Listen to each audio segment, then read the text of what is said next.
The Book of Mormon and the Book of Jasher. What are the connections? Well, if we look at the Book of Mormon, there's a statement in 1 Nephi chapter 13, verse 39 that says, "And after it, the Bible had come forth unto them. I beheld" what? What did he behold? He beheld other books, which came forth by the power of the Lamb, from the Gentiles unto them, unto the convincing of the Gentiles and the remnant of the seed of my brethren, and also the Jews who are scattered upon all the face of the earth, that the records of the prophets and of the 12 apostles are of the Lamb are true." So the Book of Jasher is a record of the prophets, and it's also validating that they are true. And so together, the Book of Mormon and the Book of Jasher are connected. The commonalities are very superficial in that both are ancient biblical histories, both are House of Israel centric, meaning that they're related to what happened to the promises to Abraham that he gave to his son Isaac, which then ended up to Jacob, who then got renamed Israel. So it's the history of their people. It's written by Jews, those from the house of Israel. It's not canon by mainline churches or synagogues, and both are filled with Hebraic writing styles, since they're coming from that group of people. They're Hebrews. Other commonalities is that when you look at the large plates of Nephi, Mormon uses them in a way that he abridges their record. So, for example, in the Book of Alma, he chronicles the wars, and he does not include very many inspired sermons within his record. It's similar with the Book of Jasher in that there's a lot of wars within the chapters that are being fought by Israel, and there are very few inspired sermons. The Book of Mormon, there's an oblique reference to it in Isaiah chapter 29, verses 11 and 12. The book was discovered, of course, or Joseph Smith was told where it was located in 1827 in New York. It was then translated in English in 1829 and finally published in New York in 1830. The Book of Jasher is referenced in Joshua and in 2 Samuel. The book, the manuscript that it's derived from, was discovered in 70 AD in Jerusalem, and it was translated in English in 1839 and then published in New York in 1840. Now, if you look at those dates, you'll see that the Book of Jasher was 10 years after the Book of Mormon was published, or another way to look at it is that the Book of Mormon was published 10 years before the Book of Jasher. The Book of Jasher, I have sublabeled the annals of the early Hebrews. The reference that we have is this not written in the Book of Jasher comes from Joshua 10 verse 13, and behold, it is written in the Book of Jasher comes from the reference of 2 Samuel chapter 1 verse 18. The Book of Jasher was faithfully translated from the original Hebrew into English by a Jewish person by the name of Moses Samuel. He lived in Liverpool, and he did the translation in 1839. It was finally published by another Jewish person by the name of Mordecai Noah, and he published it in New York in 1840. The history of how this book came about and how it got published starts with the destruction of Jerusalem in 70 AD. That's the beginning of the Jewish exile or the diaspora. This is when the Roman Emperor Titus was the one that was responsible for the destruction, and there was this military officer from Spain who, by the name of Cyrus, when he went to Jerusalem, he found a Hebrew scholar hiding in a library with ancient rabbinical Hebrew manuscripts behind a false wall. He thought that there's some hidden treasures behind this wall. He knocked it down, and he found this Hebrew scholar hiding there with these manuscripts. He took the whole group of manuscripts back with him, including the scholar, back to Spain.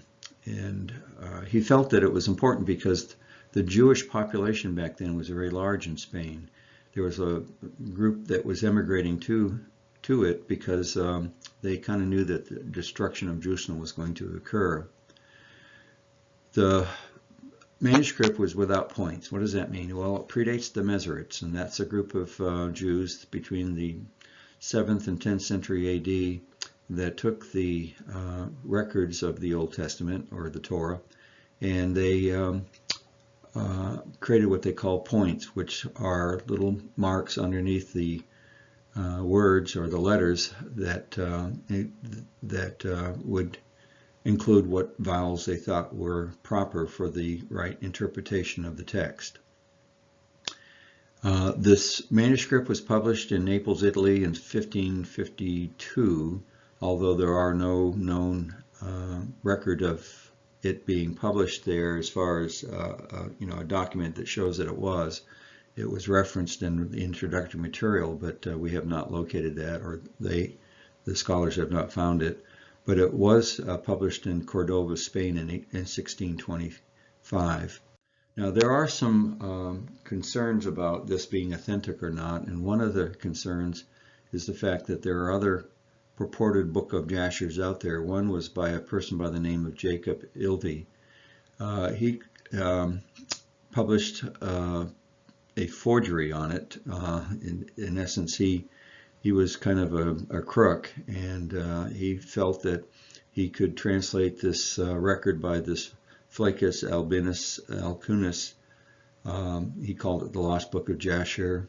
Now it's called Pseudo-Jasher to distinguish it from the Sefer Yahasser, which is really a genuine Jewish legend. Jacob Ilvey was a type founder. He was a printer, publisher of a magazine, and he was a very popular author. He made a lot of books. Because of this forgery, he was sentenced to 3 years in jail in 1756 for his fraud and for his radical anti-religious pamphlets. The authentic Book of Jasher, the frontispiece looks like this, off to the left. The Hebrew word is Sefer Yahasher. What that really means is Sefer is book, Ha means the, and Yasher means upright. The Ha, it never precedes a proper name, so Jasher is not a person, it's not an individual, it's not a prophet. It just simply means it's the book of the upright, or another way to say it is the book of the upright one. Or another way you can extrapolate this is that upright means that this is a book of the Hebrew prophets. These are the patriarchs, Abraham, Isaac, Jacob, who was later called Israel, Joseph of Egypt, Moses, and Joshua. These are the honorable ones. It's an Old Testament biblical history that correlates to what we have in our King James Version, but with additional information. The publisher, Mordecai Noah, was an American sheriff, playwright, diplomat, journalist, and utopian. He was born in a family of Portuguese Sephardic ancestry. He was the most important Jewish lay leader in New York in the early 19th century, and the first Jew born in the United States to reach national prominence. Another connection between the Book of Jasher and the Book of Mormon is the fact that Mordecai Noah shared a belief that some of the Native American Indians were from the lost tribes of Israel, which inspired him to publish his discourse on the evidences of the American Indians being the descendants of the lost tribes of Israel, which he published in 1837 in New York. And that's how that front piece title page looks like. It was published again in 1837. He bases his connections to the Lamanites or to the lost tribes of Israel by stating that his beliefs were that they had seasonal ceremonies in their divisions of the year in 4 seasons, answering to the Jewish festivals of the Feast of Flowers, the Day of Atonement, the Feast of the Tabernacle, and other religious holy days, and by their laws of sacrifices, ablutions, marriages, ceremonies in war and peace, the prohibitions of eating certain things, fully carrying out the Mosaic institutions. He writes that most of the fast day uniformly kept by the Jews is the Day of Atonement, usually falling in the month of September or in early October. Again, it's a lunar system, so it can happen in any of those months. Precisely such a fast with similar motives in nearly the same period of the year is kept by the Indian natives generally. James O'Dare, who was an early explorer, stated the strict manner in which the Indians observed the revolutions of the moon, and describing the feast of the harvest and the first offerings of the fruits, gives the long account of the preparations to putting the temple in proper order for the great Day of Atonement, which he fixes at the time when the corn is fully eared and ripe, generally in the latter end of September. And that's exactly what the Jews themselves practiced. So if we look at the reference in the book of Joshua, chapter 10, verses 12 through 14, this is what it says. It says, "Then spake Joshua to the Lord in the day when the Lord delivered up the Amorites before the children of Israel. And he said in the sight of Israel, Sun, stand thou still upon Gibeon, and thou moon in the valley of Ajalon. And the sun stood still, and the moon stayed, until the people had avenged themselves upon their enemies. Is not this written in the book of Jasher? So the sun stood still in the midst of heaven, and hasted not to go down about a whole day. And there was no day like that before it or after it, that the Lord hearkened unto the voice of a man, for the Lord fought for Israel." Now let's compare that to Jasher, chapter 88, verses 63 through 64. "And when they were smiting, the day was declining toward evening, and Joshua said in the sight of all the people, Sun, stand thou still upon Gibeon, and thou moon in the valley of Ajalon, until the nation shall have revenged itself upon its enemies. The Lord hearkened unto the voice of Joshua, and the sun stood still in the midst of the heavens, and it stood still 36 moments, and the moon also stood still and hastened not to go down a whole day. And there was no day like that before it or after it, that the Lord hearkened to the voice of a man, for the Lord fought for Israel." Now let's take a look at that again. So in Jasher 88, verse 64, let's repeat that. "And the Lord hearkened to the voice of Joshua, and the sun stood still in the midst of the heavens, and it stood still 36 moments, and the moon also stood still and hastened not to go down a whole day." Now what's interesting is if we compare that in the Book of Mormon to Helaman 12, 13 through 15. "Yea, and if he say unto the earth, Move, it is moved. Yea, if he say unto the earth, Thou shalt go back, that it lengthen out the day for many hours, it is done.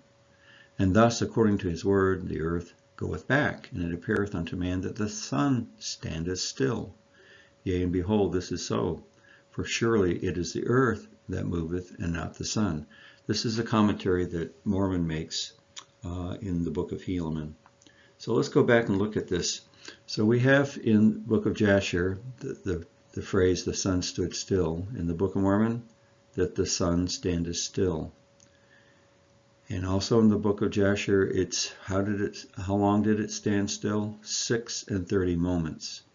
And what does the Book of Mormon say? For many hours. We really don't know what 36 moments means, but I would say it's many hours. Also, if we look at the other reference in 2 Samuel, "And David bade them teach the children of Judah the use of the bow, behold, it is written in the book of Jasher." Now, if we go to the Jasher, let's look at that reference. That's in chapter 56, verses 8 through 9. "And Jacob said unto Judah, I know, my son, that thou art a mighty man for thy brethren. Reign over them, and thy sons shall reign over their sons forever. Only teach thy sons the bow and all weapons of war, in order that they may fight the battles of their brother, who will rule over his enemies." So there we have a clear reference to the book of Jasher, and Jasher confirming what we read in 2 Samuel. What's interesting is that W. Phelps, who was the publisher of the Latter-day Saints Advocate Messenger, he stated in June 1835 that the books mentioned in the Bible that were then lost were considered to be words of eternal life. For example, he says, "The Lord is not in a hurry, neither is he slacked. His work goes on, and though his way is past finding out, while a time for repentance to man is granted, and any are spared from the consumption decreed, some will turn to the words of eternal life for salvation, whether they are found in the Old Bible, the Book of Mormon, the lost book of Jasher, or the book of Enoch, mentioned by Jude." So here we have a Latter-day Saint who understands that these lost books may be out there. If they are ever found, they will add to the words of eternal life. 2 years after the book of Jasher was published in English in 1840, An editorial in the church newspaper, the Times and Seasons, in September 1st, 1842, states the following: "But if we believe in present revelation, as published in the Times and Seasons last spring, Abraham, the prophet of the Lord, was laid upon the iron bedstead for slaughter, and the Book of Jasher, which has not been disproved as a bad author, says he was cast into the fire of the Chaldeans." And that reference, again, is in the Times and Seasons article. So again, they are well aware of the Book of Jasher back then, and they are actually quoting from it.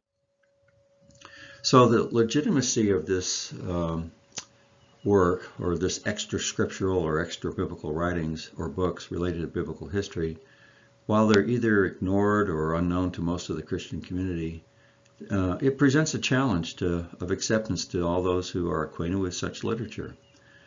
One person is John Taylor. He was an apostle then. He had an editorial, the Times and Seasons, called Ancient Ruins. It was published in 1844. So this is 4 years after the Book of Jasher. He was well aware of it. He read from it. And he writes, "To strengthen this idea, let us introduce a few paragraphs from the Book of Jasher, not allowing it to be revelation, but history sustained by other history. This is simply corroboration of the Bible." So again, he's using the Book of Jasher as another way of supporting what's written in the book of the Bible. And so therefore, he sees that there's a legitimate use of this book. When I was a senior at BYU, I took a class from Hugh Nibley called BYU Senior Topics in Religion. We heard from Professor Nibley throughout that semester, and he lectured from his notes that he was doing a book on that he was going to be publishing, and it finally got published in 1975, and it was from his work on the Book of Enoch. After listening to his lectures all semester, he had one final question to ask of us so that we would write an essay, and the question was, what are Joseph Smith's credentials to his claim to be a prophet, seer, and revelator? So think of that. Here I am listening to lectures all semester long, and this is what I have to write an essay on. So if we look at this topic of what are his credentials, Joseph Smith's credentials, it's pretty easy to see that he was a farm laborer. He lived in a small rural villages. He had a third grade education. He had no library card, but he read many books, and he read a lot from the Bible. Yet he had a prophetic voice. He was a seer. He translated ancient records, and he received revelations, especially those critically in regards to the Book of Jasher before 1840 when it was published. So therefore, if we look at the word prophet, one who utters divinely inspired revelations, by very definition, the Doctrine and Covenants is pure revelation given to Joseph Smith. What is the definition of a seer? Well, now Ammon said unto him, I can assuredly tell thee, O king, of a man that can translate the records, for he has with that he can look and translate all the records that are of ancient date, and it is a gift from God, and the things are called interpreters. And no man can look in them except he be commanded, lest he should look for that he ought not, and should perish. And whosoever is commanded to look in them, the same is called seer. That's from Mosiah. The Book of Mormon is, by the very definition, a product of the use of those interpreters and the Urim and Thummim, and it truly is one of the definitions that Joseph Smith had, was a seer, and therefore he can use those interpreters to translate the Book of Mormon. What is a revelator? A revealer of information not previously known. No records are used. It's pure revelation. And by very definition, the Book of Moses fits that description. The visions of Moses were revealed through the Urim and Thummim in the June of 1830. And then the writings of Moses were revealed to Joseph in December of 1830 to 1831. Here we have records being used, and the Urim and Thummim is being used. The Book of Abraham meets that definition. description of how he got the Book of Abraham follows. Mr. Michael H. Chandler was immediately told while yet in the custom house that there was no man in that city who could translate his roll, but was referred by that same gentleman, a stranger, to Mr. Joseph Smith, Jr., who possessed some kind of power or gifts by which he had previously translated similar characters. From New York, he took his collection on to Philadelphia, where he obtained the certificate of the learned, and from thence came on to Kirtland, as before related, in July of 1835. Thus I have given a brief history of the manner in which the writings of the fathers, Abraham and Joseph, have been preserved, and how I came in possession of the same. A correct translation, could that be a revelation via the Urim and Thummim, of which I shall give in its proper place, and that was written in December of 1835. The Book of Jasher, therefore, can be considered a control to validate the credentials of Joseph Smith as a prophet, seer, and revelator. Why? Because it's an ancient biblical history, originally written in Hebrew. It was published in English in 1840. It contains specific facts not found in the Old Testament Masoretic text, and the same facts corroborated in Joseph Smith's works that are being published prior to 1840. So let's take a look at some of these interesting correlations. So again, we have in 1829 the Book of Mormon, 1830 to 1831 the Book of Moses, 1835 to 1840 the Book of Abraham, and a few of the revelations from the Doctrine and Covenants.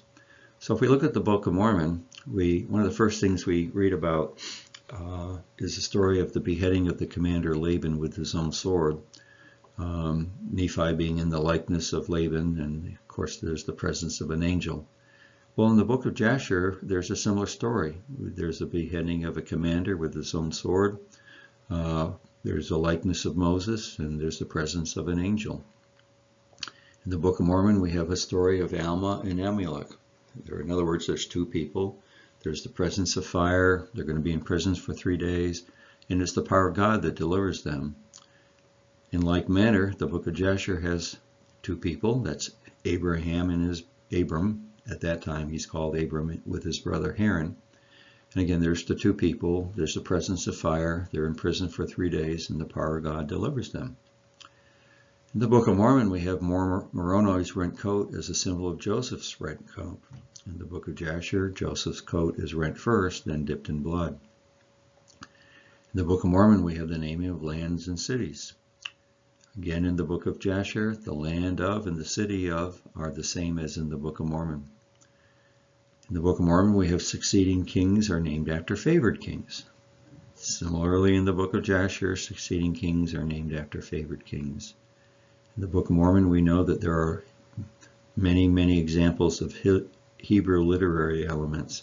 And we know, of course, that the Book of Jasher is pure Hebrew literature, so we can compare some of those similarities. So let's take a look at the Book of Jasher, published in 1840, compared to the Book of Mormon, published in 1830. And Issachar said unto them, Here is an advice for you. If it seem good in your eyes to do this thing, take the coat which belongeth to Joseph, and tear it, and kill a kid of the goats, and dip it in its blood, and send it to our father. And they hastened and took Joseph's coat and tore it. And they killed a kid of the goats, and dipped the coat in the blood of the kid, and then trampled it in the dust. And they sent the coat to their father Jacob. We read that in Jasher chapter 43. Here we have in the Book of Mormon something that's very interesting. Moroni said unto them, Behold, we are a remnant of the seed of Jacob. Yea, we are a remnant of the seed of Joseph, whose coat was rent by his brethren into many pieces. Yea, and now behold, let us remember to keep the commandments of our God, or our garments shall be rent by our brethren, and we be cast into prison, or be sold, or be slain. Yet let us preserve our liberty as a remnant of the Joseph. Yea, let us remember the words of Jacob before his death. For behold, he saw that part of the remnant of the coat of Joseph was preserved and had not decayed. And he said, Surely God shall not suffer that we, who are despised because we take upon us the name of Christ, shall be trodden down and be destroyed. Now, what's interesting in the book of the Bible, in the book of Genesis, we don't get the understanding that Joseph's coat was rent. All we get is that Joseph had a coat of many colors. It was dipped in blood and given to his father. And yet here in the book of Jasher, the coat is torn. They're going to tear it.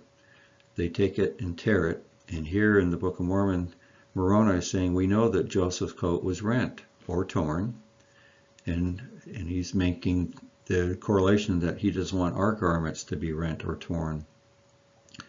He also mentions the fact that the trampling, that they trampled the coat in the dust. So the trampling is found in the Book of Jasher, and that word trample or trodden is also found in the Book of Mormon, to be trodden down. So that correlation is pretty high. So again, where did Moroni get that information from?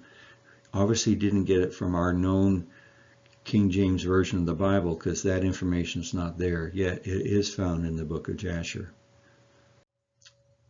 So another example would be Enoch. He is the seventh from Adam, son of Jared, the father of Methuselah. The biblical account of Enoch is very scanty. It tells us that he was translated, but gives nothing of the details of his ministry. A quotation from his prophecy is found in Jude. From latter-day Revelation, we learn much more of Enoch, his preaching, his city called Zion, his visions, and his prophecies. He was a preacher of righteousness. We also note that not only Enoch, but also his entire city was translated. We also become aware that Enoch was a much greater person with a far more significant ministry than one would ever suppose from the Bible alone. So this is kind of the purpose of the class I took from Hugh Nibley.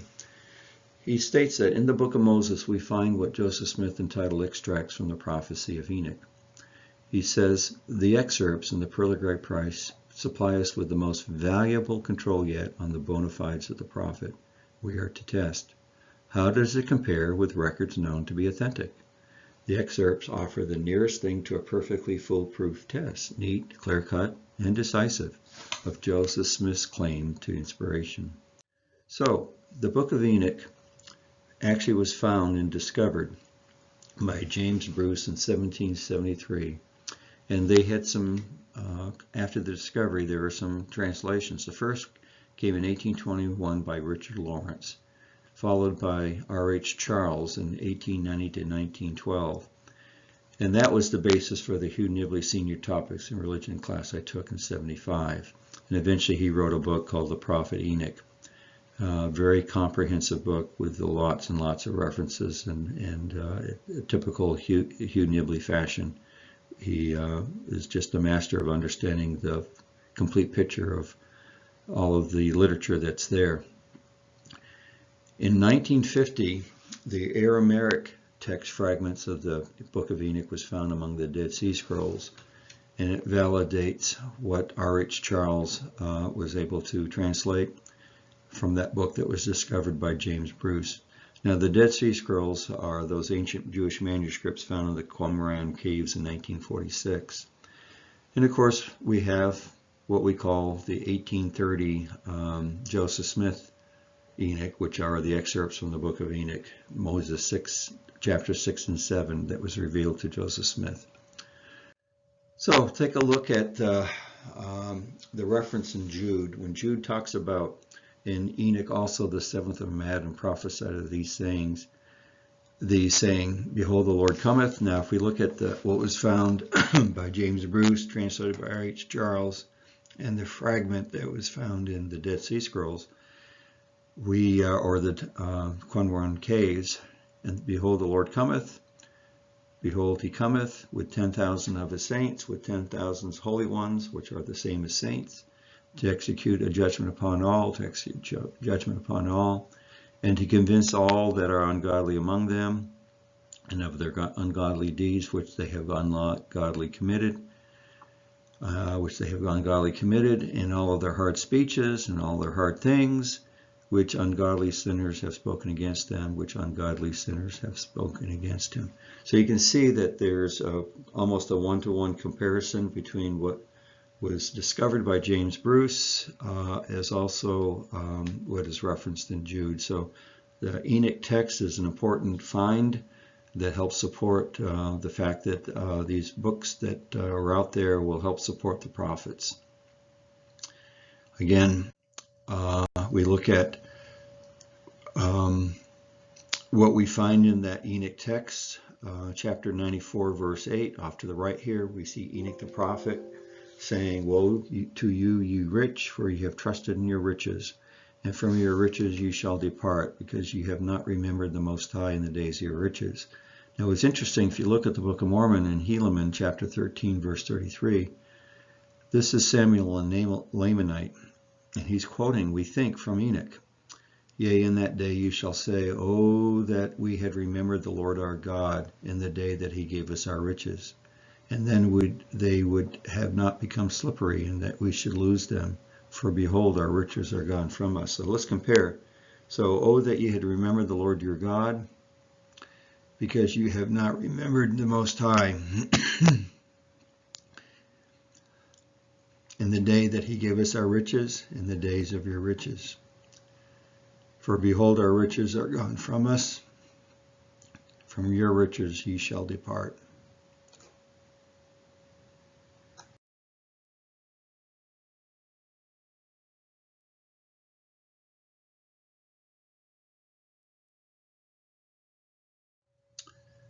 The Book of Moses, chapters 6 and 7, was revealed to Joseph Smith in 1830. Enoch was called from heaven. People fear Enoch. He preaches the ways of the Lord. Enoch and his people in the city ascend to heaven. The Book of Jasher, chapter 3, has the exact same facts. So let's take a look. Enoch is called from heaven. So in Jasher, we see that an angel Lord called to him from heaven and commanded him to teach the men the ways of God. And in Joseph Smith's Enoch, and he heard a voice from heaven saying, Enoch, my son, prophesy unto this people, and say unto them, repent. People fear Enoch. And all the sons of men were greatly afraid of Enoch, and they feared to approach him on account of his godlike awe that was seated upon his countenance. Therefore no man could look at him, fearing that he might be punished and die. And in Joseph Smith's Enoch, and it came to pass that they heard him. No man laid hands on him, for fear came on all them that heard him, for he walked with God. And as Enoch spake forth the words of God, the people trembled, could not stand in his presence, and I was clothed upon with glory. Enoch and his people ascend into heaven. Enoch went forth, and all the sons of men went after him, about 800,000 men. And after he ascended into heaven in a whirlwind, the men who had remained with him were also missing. And Enoch and all his people walked with God, and he dwelt in the midst of Zion. And it came to pass that Zion was not, for God received it up unto his own bosom. And from thence went forth the saying, Zion is fled. It's remarkable the parallels that we see between the two. Another parallel, if we look at Jasher chapter 3 verses 34 through 38, it says, On the 6th day some of the men remained and clung to Enoch, and they said to him, We will go with thee to the place where thou goest. As the Lord liveth, death only shall separate us. And they urged him so much to go with him that he ceased speaking to them, and they went after him and would not return. And when the kings returned, they caused a census to be taken, in order that they would know the number of men remaining that went with Enoch. And it was upon the 7th day that Enoch ascended in heaven in a whirlwind, with his chariots, horses and chariots of fire. And on the 8th day, all the kings that had been with Enoch sent to bring back the number of men that were with Enoch in that place from which he had ascended to heaven. And all those kings went to the place, and they found the earth there filled with snow, and upon the snow were large stones of snow. And one said to the other, Come, let us break through the snow, and see, perhaps the men that remained with Enoch are dead, and now under the stones of snow. And they searched, but could not find him, for he had ascended into heaven. So there's another version of Jasher that's found in a book called the Bet Midrash by Adolf Jelnik. And it's similar in the same story. So, on the 6th day, and here's on the 6th day, and we read that they caused a census to be taken, there is a count to be made. And Enoch ascended in a whirlwind, he went up in a whirlwind to the heavens. And it was on the 8th day that the kings came, and again on the 8th day the kings have been with it and sent back the number of men to stay behind with Enoch. And what did they find? They found that the earth was filled with snow, and it was covered with snow. And on top of the stones, what do they find? Large stones of snow. And on top of the stones were huge stones of snow. And what had happened? He had descended to heaven. He had gone up into the sky. So again, the parallels are fairly strong that the Book of Jasher is an ancient record. Another way we can look at it is, let's take a look at Genesis and compare it to Moses and compare it to Jasher. So in Genesis, it says, and Lamech lived 182 years and begat a son, and he called his name Noah, saying, this same shall comfort us concerning our work and toil of our hands, because of the ground which the Lord hath cursed. Same thing in Moses. It's the same statement. It's Noah being called because he's going to be comforting our work and the toil of our hands. However, in the book of Jasher, we get a little bit clearer understanding. It says, and the wife of Lamech conceived and bare him a son at that time, at the revolution of the year. And Methuselah called his name Noah, saying, the earth was in his days at rest and free of corruption. And Lamech his father called his name Menachem, saying, this one shall comfort us in our works and miserable toil in the earth which God had cursed. What's interesting is the word Menachem, as a boy's name, is of Hebrew origin, and the meaning of the word Menachem is comforter. So we have a little bit clearer understanding of how we get Noah being, that he will comfort those, because his name in essence is Menachem, and Menachem means to comfort. Also in the book of Moses, we have another statement that's found in the book of Jasher. In the book of Moses, we see it came to pass that Methuselah prophesied that from his loins shall all the kingdoms of the earth through Noah, and he took glory unto himself, and there came forth a great famine in the land, and the Lord cursed the earth with a sore curse. Again, we got that information from Joseph Smith's Enoch, or the book of Moses in 1831. And in the book of Jasher we get, and the Lord was exceedingly wroth against Methuselah and his sons and men, and the Lord continued to destroy the earth in those days, so there was neither sowing nor reaping in the earth. For when they sowed the ground in order that they might obtain food for their support, behold, thorns and thistles were produced, which they did not sow.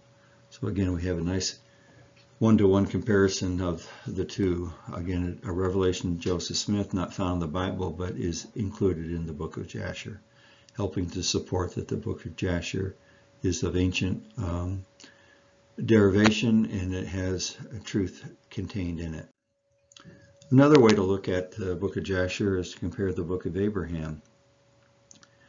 In the book of Abraham and the book of Jasher, there's main topics is that it was in the nighttime that Abraham talks with God, and he learns about the creation, and he learns about the sun, the moon, and the stars. Both are the same, it's the same story, and it corroborates each one corroborates the other. In the Doctrine and Covenants, section 107, it was given to Joseph in 1835. What's interesting is that in the book of Jasher, we learn that there are 70 angels confound the languages at the Tower of Babel. The Lord didn't like what was happening, so he sent 70 angels to confound their language. So we have 70 different languages being spoken at the tower. Eventually, the book of Jasher tells you the story of Egypt, of Joseph in Egypt, and how he was taught 70 languages of the kingdom by an angel in the nighttime. In order for Joseph to be in power, he had to learn those 70 languages. So what's interesting in the Doctrine and Covenants, we learned that the office of 70 is, those are also called to preach the gospel and to be special witnesses unto the Gentiles and to all the world, thus differing from other offices in the church in their duties of their calling. So here we have potentially a good explanation of where we get the term the office of 70, because the 70 are those who have been called to preach to the world. The 70 languages symbolically are those languages, although there are of course many more than that. But that term, is because it goes back to ancient times, may relate to the 70 languages that were taught to Joseph while he was a Hebrew in a Gentile nation. Another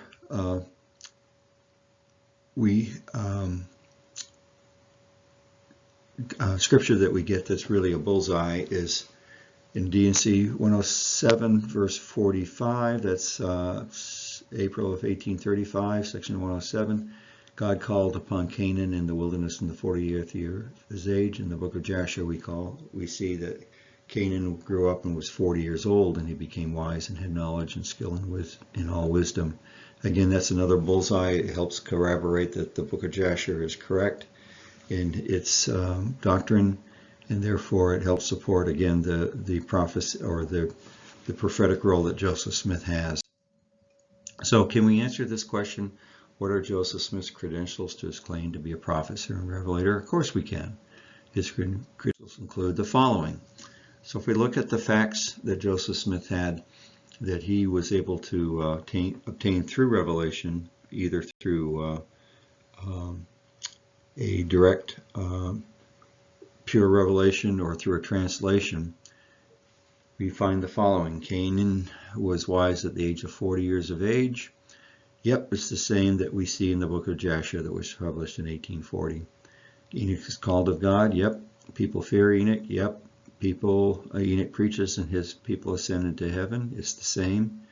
Methuselah's famine is the same in the book of Jasher. Joseph's coat was rent, then dipped in blood, and then trampled upon. We find the same information in the book of Jasher. A story of Alma and Amulek in prison 3 days, presence of fire delivered by the power of God. We have a similar story that has a similar purpose in teaching what the power of God can do to deliver you from your enemies. We have Abraham shown the works of God at night, and he's shown the sun, the moon, and the stars, and we have the same information found in the book of Jasher.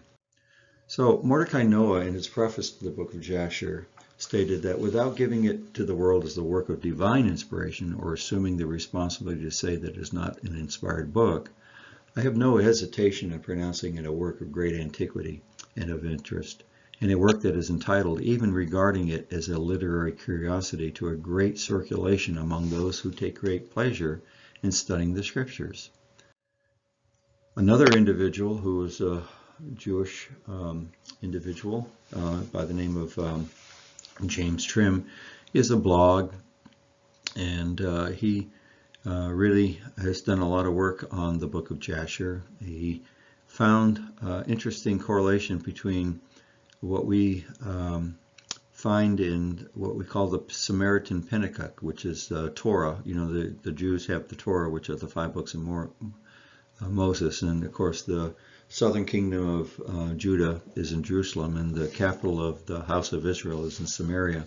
So the Samaritan Pentateuch is similar to the Torah, but there are some differences, and he finds that in the Masoretic text, and Jared lived 162 years and began Enoch, whereas in the Samaritan Pentateuch, and Jared lived 62 years, not 162 years.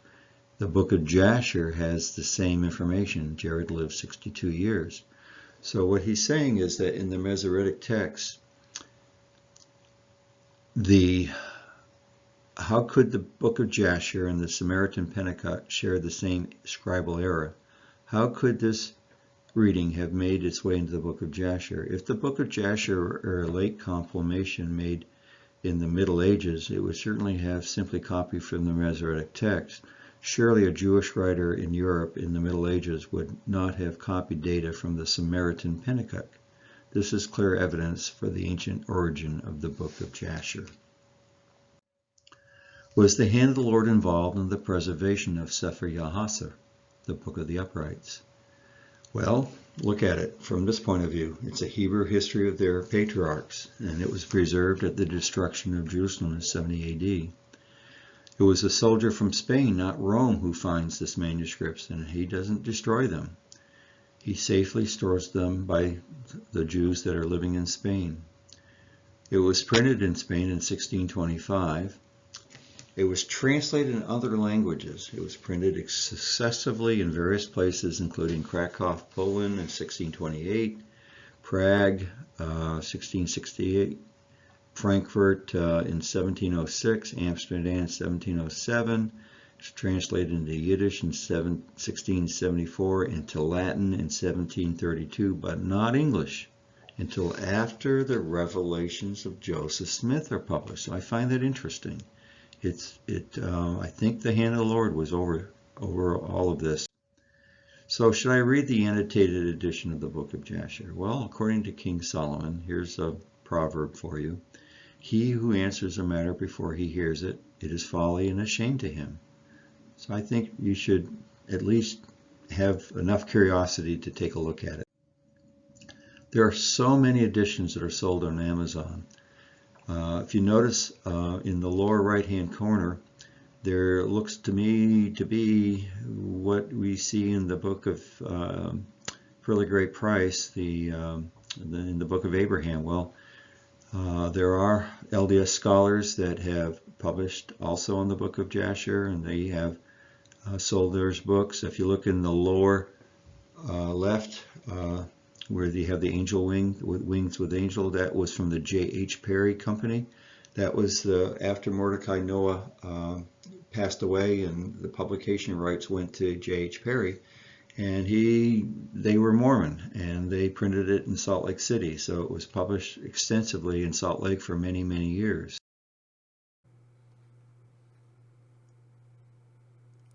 The ancient book of Jasher is an incredible resource for people wanting to study Genesis. It's recommended reading by the Bible itself. It's an ancient history book of the Jews, ranging from creation to the death of Joshua. That's the first 2,516 years of human history. It has 3 times the information than found in Genesis, and it has 3 consecutive timelines running through the book, so that ensures date accuracy. It's referenced by name in Joshua 10:13 and 2 Samuel 1:18, where an event is given and then it says, "Is this not written in the book of Jasher?" So the Old Testament is recommending we read the book of Jasher for further information. It's also mentioned in 2 Timothy 3:8 by the Apostle Paul, where he references Jannes and Jambres as 2 of the magicians in Pharaoh's court that withstood Moses. So this is Paul using Jasher as accurate history. Some of the notable chapters is the apostasy and the corruption of the pre-flood world during Noah's birth. Their corrupt pagan system is given. Likewise, the corrupt pagan system given by Nimrod and his wise men. Abraham during the Tower of Babel. Pharaoh Rekaian, which is the first pharaoh of the 2nd dynasty, who actually started the pharaoh line. The rape of the Sabians, which is ancient Italian history. So the book of Jasher is pulling in history sources from all over the different countries. When Sodom was destroyed, it actually gives you 5 pages of information on the corruption of the government structure and the pagan system that existed in Sodom, if you ever wondered why it was destroyed. Then there's the Edomite Wars, the war from Turnus and Aeneas, that's based on the Trojan War, Zepho uniting all of Italy and creating the first Roman Empire. Zepho was a descendant of Esau. Then you've got the Roman-African War, the Roman-Egyptian War, and by that time the Israelites are enslaved in Egypt. Later on, Moses is born, and he begins ruling in Cush. This episode of his life is actually taught also in the book of Josephus' Antiquities of the Jews. Then there's more detail about the Egyptian plagues, the parting of the Red Sea, the law being given at Mount Sinai, Moses' death, Joshua crossing the Jordan, the conquest of Canaan, Joshua dividing the land, and then Joshua dies again at 2,516 years after creation. And then you have that 17-year rule of the elders right prior to the time of the judges. So the book of Jasher, again, is an amazing resource. I hope you like it.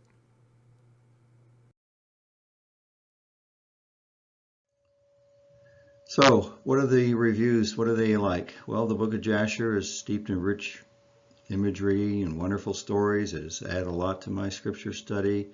Many additional details are provided about favorite Bible stories from Adam and Eve through Joshua the prophet.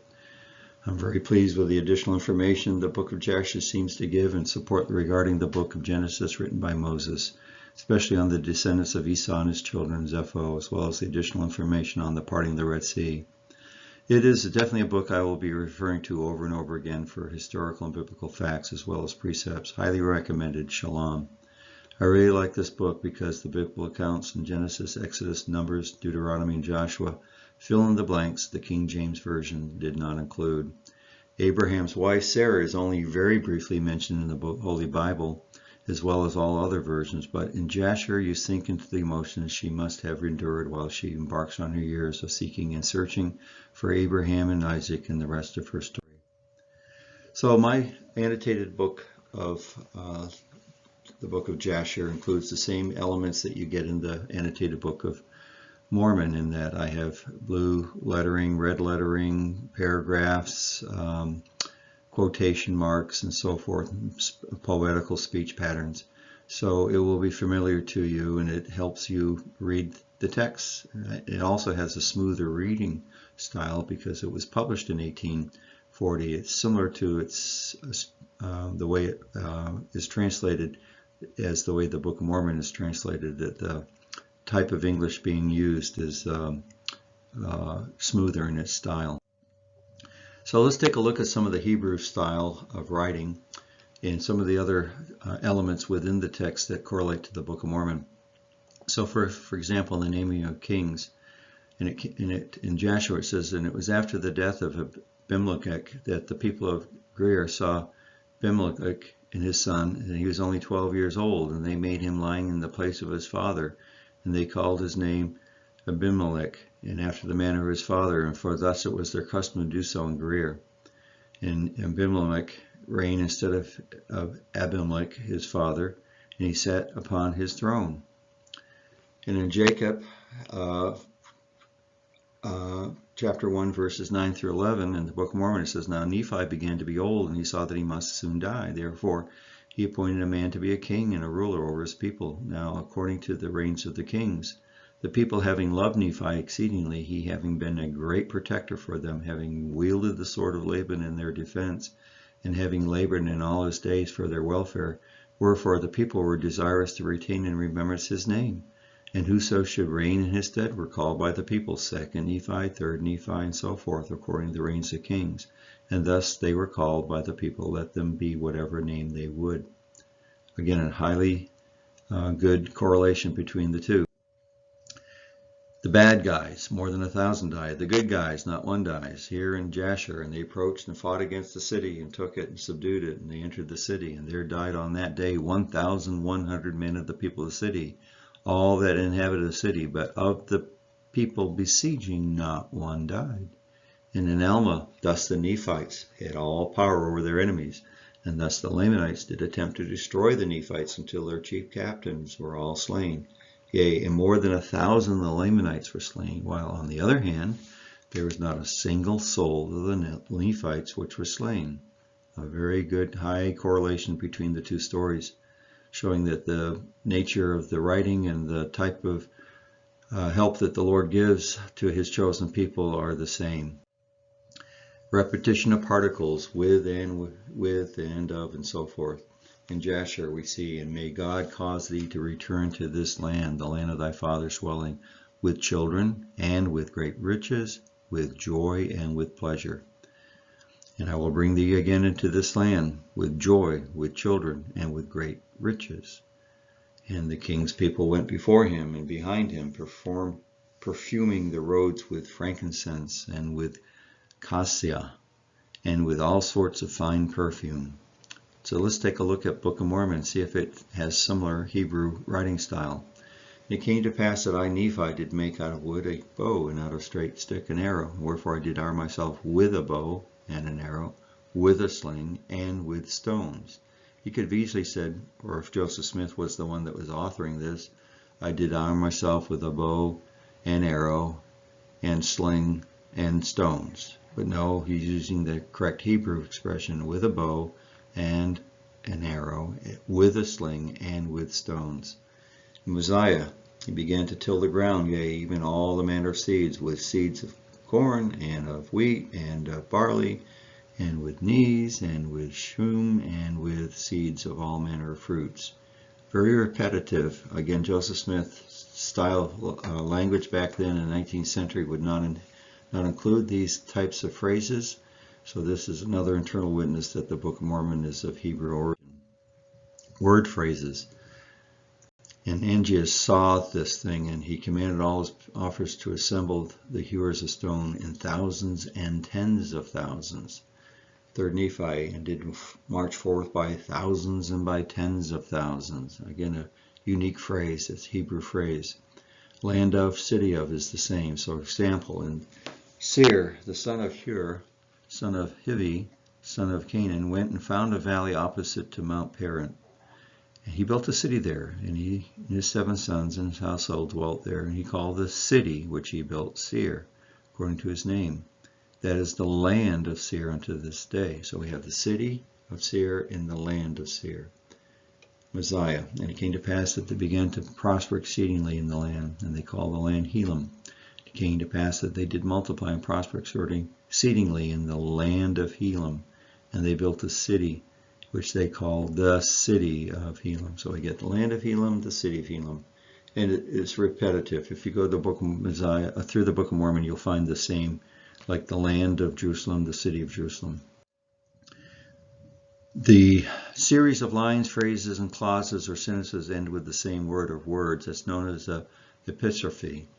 So that's a unique, very unusual way of expressing wording. And so let's take a look at that in the Book of Jasher.